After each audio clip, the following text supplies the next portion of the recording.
सब people, I hope आप सब बहुत ही ज़्यादा अच्छे होंगे। तो यार मैं आपका दोस्त, होस्ट और रात का गोश्त आ चुका हूँ एक नई मूवी एक्सप्लेनेशन को लेके। इस मूवी में अंदर आप और हम देखेंगे एक लड़के को जो कैसे हर लड़की के साथ डिंग डोंग करता है, आप तो समझ ही गए होंगे। और लास्ट में इसके साथ क्या होता है चलिए देखते हैं। तो मूवी का नाम है लव एंड अदर ड्रग्स, जो 2010 में आई थी। मूवी की स्टार्टिंग में हम देखते हैं एक जैमी नाम के बंदे को जो एक इलेक्ट्रॉनिक्स की शॉप में जॉब करता है। जैमी सेल्स में काफ़ी अच्छा होता है क्योंकि उसकी बातों में हर लड़की उससे फंस जाती है और उसके साथ डिंग डोंग करवा लेती है। अब जैमी अपने बॉस की लड़की को सेट कर लेता है और उसके साथ डिंग डोंग कर देता है। मैनेजर को कॉल लग जाती है और अब मैनेजर जैमी को नौकरी से निकाल देता है। अब जैमी बेरोजगार इंजीनियर की तरह अपनी लाइफ, अपनी फैमिली के साथ बैठा होता है। तभी उसका भाई उससे कहता है कि मैं तेरी जॉब लगवा दूंगा, बस तुझे मेरे से अपना गुल्ला खुलवाना होगा।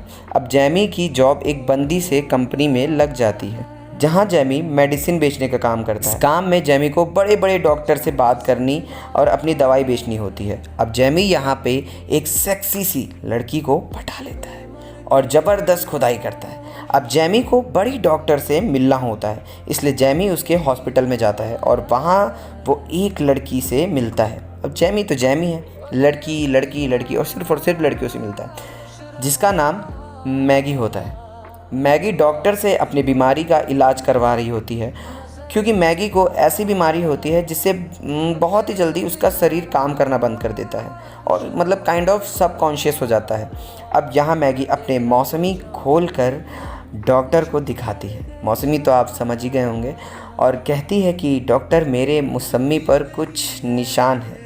और अब डॉक्टर कहता है कि नहीं है, बस जिसने पिया होगा उसके दांत लग गए हैं, यानी लव बाइट आ गई है।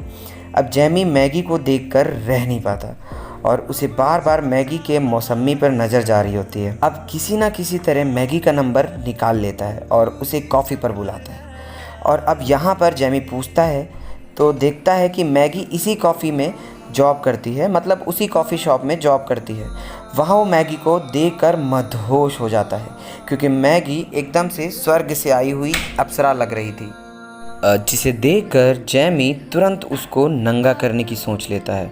और कुछ टाइम बाद ही इन दोनों को जाकर अपने रूम पर गिरा गिरा के दबा दबा के खूब खुदाई करता है क्योंकि दोस्त ये अमेरिका है, यहाँ की लड़कियाँ इंडिया की लड़कियों से भाव नहीं खाती, बल्कि ठुकाई और खुदाई करने के बाद एक दूसरे का नाम भी नहीं पूछती। अब मैगी और जैमी डेली एक दूसरे के साथ खुदाई करने लगते हैं। अब इन दिन मैगी कहीं जा रही होती है और जेमी मैगी को रोकने की कोशिश करता है, लेकिन मैगी नहीं रुकती। जेमी पूरे 2 दिन तक मैगी का उसी जगह इंतज़ार करता है और जब मैगी वापस आती है तो देखती है कि जेमी उस दिन से वहीं पर बैठा है। अब मैगी को भी जेमी से प्यार हो जाता है और दोनों एक साथ ही रहने लगते हैं। और एक दिन जेमी कहती है कि तुम्हें मेरी बीमारी पर तरस आ गया, इसीलिए तुम मेरे साथ नहीं हो, लेकिन तभी जैमी कहता है कि नहीं, मैं तुमसे सच में प्यार करने लगा हूँ। मतलब वो सोचती है कि उसकी बीमारी पर उसे तरस आ गया है, इस वजह से वो उसके साथ है, पर वो उसे समझाता है कि नहीं, ऐसा नहीं है, वो सच में प्यार करने लगता है। मुझे तुम्हारे मौसमी बहुत पसंद है, ये जैमी बोलता है मैगी से।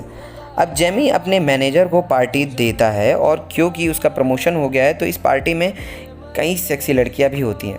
तो जैमी साथ में नॉटी अमेरिका शूट करना चाहता था, लेकिन तभी जैमी भागकर मैगी के पास आता है और उसे बोलता है कि तुम बिल्कुल अलग हो, तुम्हारे जैसी कोई नहीं है, ना होगी।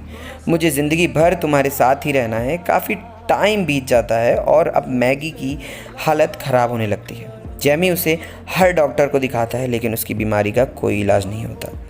अब मैगी सोचती है कि मेरी वजह से जैमी अपनी लाइफ ख़राब कर रहा है, इसीलिए अब वो जैमी से जानबूझकर लड़ाई कर लेती है और उसे ब्रेकअप कर लेती है।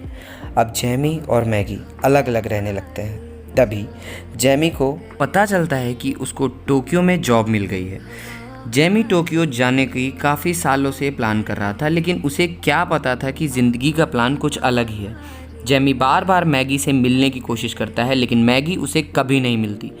अब एक दिन मैगी उसी हॉस्पिटल में कहती है कि तुम क्यों मेरे चक्कर में अपनी ज़िंदगी बर्बाद कर रहे हो, तुम चले जाओ और मैं अकेले ही बीमारी के साथ रह लूँगी। लेकिन जैमी उसे छोड़कर जाने को तैयार नहीं होता।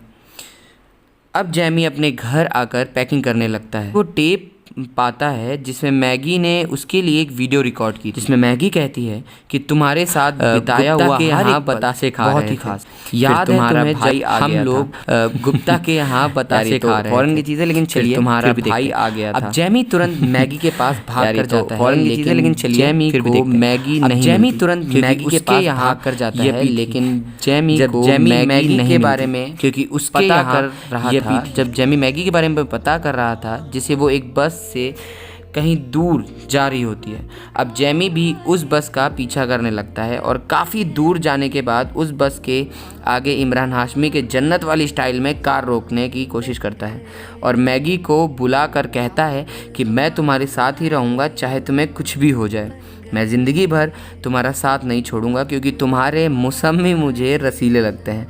अब ये सब सुनकर मैगी भी इमोशनल हो जाती है, जो हमारे इंडिया की लड़की नहीं होती। यहाँ की लड़की को एटीट्यूड में ही मरी जा रही हैं। अब मैगी और जैमी एक साथ रहने लगते हैं और यहाँ पे मूवी की हैप्पी एंडिंग होनी जाती है। तो गाइज़ अपने कमेंट्स हमें कमेंट सेक्शन में ज़रूर बताएं कि मूवी कैसी लगी आपको, और क्या आप जैमी हैं या आप मैगी हैं। आप हमें इस मूवी का रिव्यू अपनी तरफ से कमेंट सेक्शन में ज़रूर दें। तब तक के लिए मैं सत्यम शर्मा लेता हूँ अलविदा, मिलते हैं नेक्स्ट